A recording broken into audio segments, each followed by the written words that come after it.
नमस्कार मित्रांनो, आपण पाहत आहात जनतेचा बातमीदार न्यूज चॅनल. मी शेषराव सोपणे.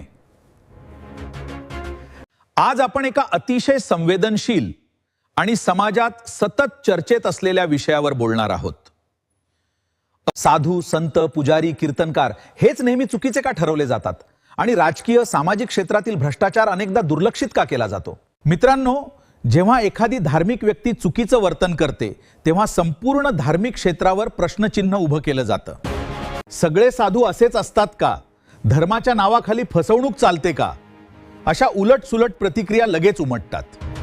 पण दुसरीकडे राजकारणातील भ्रष्टाचार, सत्तेचा गैरवापर, खोटी आश्वासने, जनतेच्या पैशांची उधळपट्टी हे अनेकदा इतकं सामान्य मानलं जातं की लोक त्याकडे दुर्लक्ष करतात. मग प्रश्न असा निर्माण होतो, वाईट फक्त धार्मिक क्षेत्रातच आहे का, की प्रत्येक क्षेत्रात चांगले आणि वाईट दोन्ही प्रकारचे लोक असतात? आज काही लोक धर्माच्या नावावर राजकारण करत आहेत.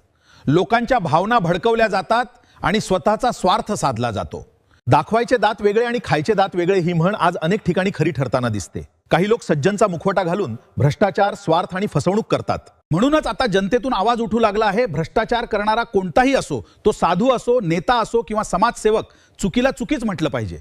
मात्र हेही तितकंच खरं आहे की आजही देशात अनेक प्रामाणिक साधू, संत, कीर्तनकार, समाजसेवक आणि देशभक्त नेते आहेत जे निस्वार्थपणे समाजासाठी काम करत आहेत. म्हणून संपूर्ण क्षेत्राला दोष देणं योग्य नाही. व्यक्ती चुकते पण प्रत्येक जण चुकतो असं नाही. जनतेला आंधळा विश्वास नको आहे, तर सत्य, प्रामाणिकपणा आणि पारदर्शकता हवी आहे. तुमचं मत काय? साधू, संत आणि राजकीय नेत्यांबद्दल तुमचा अनुभव कॉमेंटमध्ये नक्की लिहा. चॅनलला लाईक करा, शेअर करा व सबस्क्राईब करायला विसरू नका. धन्यवाद.